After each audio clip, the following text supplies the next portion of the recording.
তৌফিক দান করুন। আপনার আমার বলতে কিছু নাই, যে আমলগুলো দুনিয়াতে করবেন এই আমলগুলো আমার জন্য আপনার জন্য কবরে হাসরে নসরে আমার আপনার সাথী হবে। জোরে বলেন সুবহানাল্লাহ।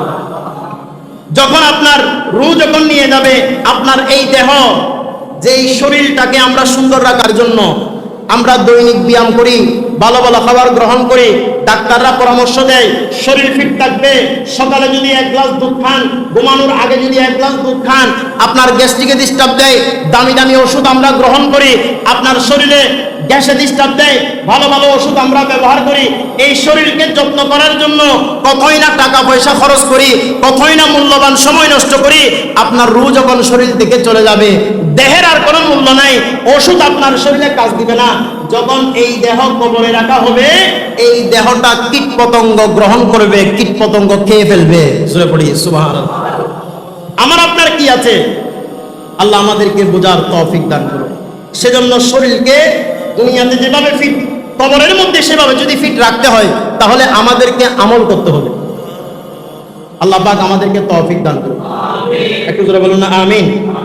আপনি দুনিয়ার মধ্যে থাকতে যে ধন দৌলত গুলো অর্জন করেছেন, টাকা ইনকাম করেছেন, গাড়ি বাড়ি করেছেন, ধন দৌলত অর্জন করেছেন, আপনি দিনকে দিন, দিন রাত পরিশ্রম করে, দিনকে দিন বলেন নাই, রাতকে রাত বলেন নাই, মাথার ঘাম পায়ে ফেলে কঠোর পরিশ্রম করে যে সম্পদগুলো আপনি অর্জন করেছেন, যে টাকা পয়সা রুজি রোজগার, ব্যাংক ব্যালেন্স, যে ধন দৌলতের পাহাড় আপনি করেছেন, রূহ যখন চলে যাবে, কীট পতঙ্গ যখন আপনার শরীর নষ্ট করে ফেলবে, ওই সম্পদ, ওই আপনার অর্জিত সম্পদগুলো আপনার শরীর কীট পতঙ্গ খাওয়ার আগে আপনার সম্পদগুলো সন্তান সন্ততিরা, আত্মীয় স্বজনরা এগুলো নিয়ে ভাগাভাগি করে শেষ করে দিবে। কথা বলেন ঠিক কিনা?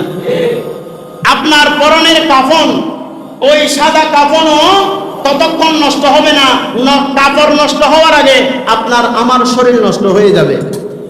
সুতরাং কবরের মধ্যেও শরীরকে ঠিক রাখার জন্য, কবরের মধ্যেও শরীরকে ফিট রাখার জন্য রব্বুল আলামিনের ইবাদত, রব্বুল আলামিনের জন্য রুকু সেজদা, মাহে রমজান শরীফের রোজা, শাওয়াল শরীফের রোজা প্রয়োজন আছে না নাই?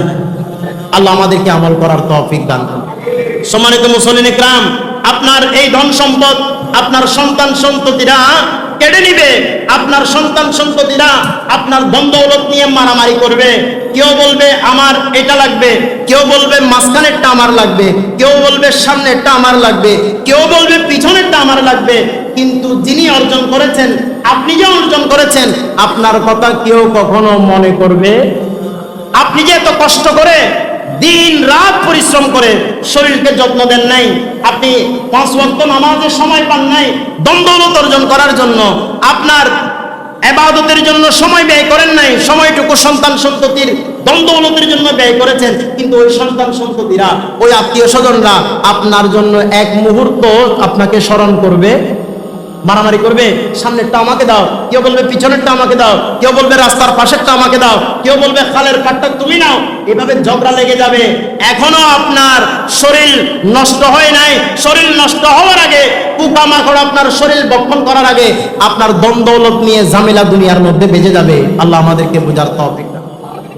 সম্মানিত মুসল্লিন ইকরাম, আরেকটা জিনিস হলো, শরীরের মধ্যে কীট পতঙ্গ যখন গোশত মাংসগুলো খেয়ে ফেলবে, কীট পতঙ্গ যখন আপনার শরীরের গোশতগুলো মাংসগুলো নষ্ট করবে, এরপরে হাড্ডিগুলো থেকে যাবে, ওই হাড্ডিগুলো মাটি খেয়ে ফেলবে।